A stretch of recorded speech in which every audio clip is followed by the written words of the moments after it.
Praise the lord, praise વાલા ભાઈએ તથા બહેનો, દિવ્ય ધ્યાન અને દિવ્ય સંદેશમાં તમારું સ્વાગત છે.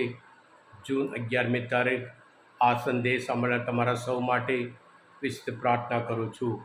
તમારા બાઇબલ લઈ લો, ઈશ્વરના વચન સાંભળીએ.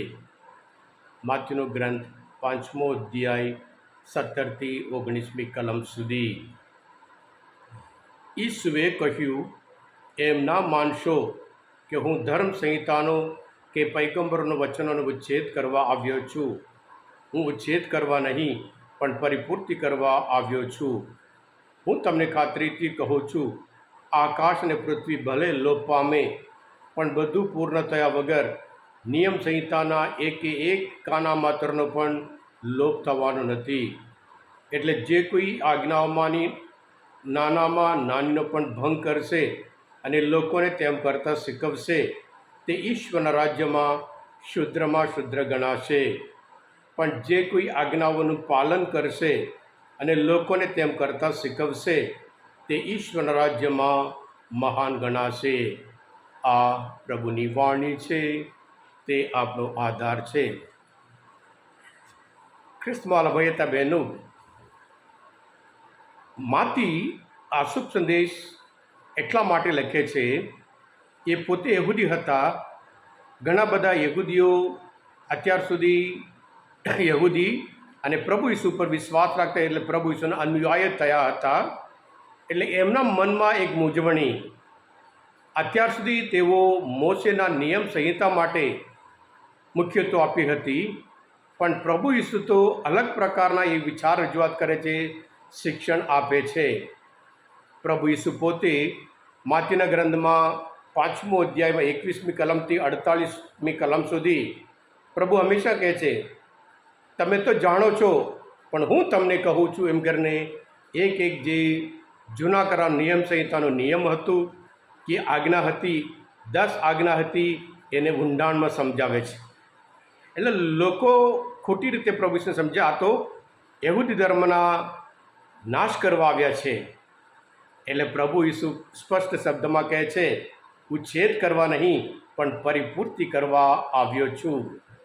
ખ્રિસ્તમાં ભયતા બહેનો, યહૂદી લોકો એમ સમજતા હતા, મોશેના 10 આજ્ઞાઓ હોય અને એને સમજાવીને એમના જે ધર્મગુરુઓ 613 નિયમો આપ્યું હોય, બધું પાલન કરવાથી કોઈ ઈશ્વરના રાજ્યમાં કે શાશ્વત જીવનમાં કે સ્વર્ગમાં પ્રવેશ કરી શકે છે, નિયમનું પાલન કરવાથી.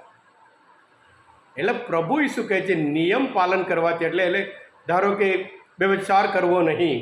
એ લોકો માનતા હતા, આપણે તો વિચાર કરતા નહીં, આપણે તો ચોરી કરતા નહીં, આપણે જુઠ્ઠું બોલતા નહીં, આપણે જાત જાતના બધું પાપ કરતા નહીં, એમ કરીને એ લોકો પોતે પુણ્યશાળી, આજ્ઞાઓનું પાલન કરવાથી પુણ્યશાળી ઠરીએ. એટલે પ્રભુ ઈસુ કહે છે, આજ્ઞાઓનું પાલન આપણને શાશ્વત જીવન આપી શકે નહીં. પૌલ રોમના ધર્મસભા 6ઠ્ઠો અધ્યાયમાં 23મી કલમમાં કહે છે, પાપ પાસેથી મળતી મજૂરી એટલે મૃત્યુ, અને એના લીધે પ્રભુ ઈસુ આ મૃત્યુમાંથી આપણને મુક્ત કરવા માટે પૃથ્વી પર આવ્યા હતા. એટલે આગળ કહે છે, પણ ઈશ્વર પાસેથી મળતું કૃપાદાન એટલે આપણા પ્રભુ ઈસુના સાયુજ્યમાં શાશ્વત જીવન. એટલે ઈશ્વરની કૃપાથી જ આપણે શાશ્વત જીવન પ્રાપ્ત કરી શકીએ. ઈશ્વરની કૃપાથી આપણે સ્વર્ગમાં જઈ શકીએ. કારણ ઈશ્વરના રાજ્યમાં પ્રવેશ કરવા માટે પ્રભુ પોતે જે કિંમત ચૂકવી છે, આપણા પાપોની જે સજા છે, કિંમત એમણે ચૂકવી, એમની કૃપાથી આપણે શાશ્વત જીવન પ્રાપ્ત કરી શકીએ એમ છે. હા ખ્રિસ્તમાં ભાઈતા બહેનો, રોમના ધર્મસભા 10મો અધ્યાયમાં 4મી કલમમાં પૌલ પોતે કહે છે, નિયમ સંહિતા તો ખ્રિસ્તમાં સમાપ્ત થાય છે, જેથી શ્રદ્ધા રાખનાર સૌ કોઈ પુણ્યશાળી ઠરી શકે. એટલે જે લોકો મોશેના નિયમ એ બધું હતું, અને પ્રભુ ઈસુમાં સમાપ્ત થાય છે. એટલે પ્રભુ ઈસુ બહુ સુંદર રીતે, હું તો કશાનું ઉચ્છેદ કરવા નહીં, પણ પરિપૂર્તિ કરવા આવ્યો છું. એટલે વ્યભિચાર કરવો નહીં, આપણે વ્યભિચાર કરતા નહીં, પણ પ્રભુ ઈસુ કે ખોટી નજરથી તે વ્યભિચાર કરી ચૂક્યો છે. એટલે તારા વિચાર શુદ્ધ રાખો. અને એવી જ રીતે ચોરી કરવી નહીં, પણ પ્રભુ કહે છે ચોરી કરવી નહીં, પણ સાથે સાથે ગુસ્સે થઈ જાય તો પછી સજાપાત્ર છે એમ કરીને એક એક જે આજ્ઞાઓ છે અને પછી એક પછી એકનો બહુ ઊંડી રીતે એનો ઊંડો અર્થ સમજાવે છે. અને પ્રભુ તો ફરી કહે છે, ઈશ્વરે ઉચ્ચારેલા આ બધું વચન કાના માત્ર પણ લોપ થવાનું નથી.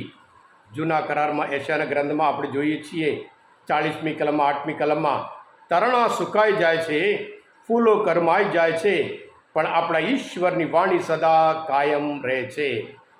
એટલે આપણે પણ આ વાણી માટે, ઈશ્વરના વચન માટે સમય આપીએ, કારણ ઈશ્વરના વચન આપણા જીવનમાં મોટું પરિવર્તન લાવી શકે. અને ઈશ્વરના વચન દ્વારા અને આપણા વિશ્વાસ દ્વારા અને ઈશ્વરની કૃપાથી આપણે એ શાશ્વત જીવન, એ સ્વર્ગમાં આપણે જરૂર પ્રવેશ કરી શકીએ છીએ. હા કિસ્માલા ભૈયતા બહેનો, આજના મનન શાસ્ત્ર પર સમજવા માટે, પ્રભુશ્રી ઓળખવા માટે મદદરૂપ થયા હોય, તમે પોતે દિવ્ય ધ્યાન દિવ્ય સંદેશ સબસ્ક્રાઈબ કરજો અને બીજા માટે પણ ફોરવર્ડ કરજો, કારણ તમે બધા આશીર્વાદિત છો, અભિષિક્ત છો. પ્રભુ ઈસુ, હું તમારામાં વિશ્વાસ રાખું છું. બોલો દિવ્ય દયાનો જય. God bless you all.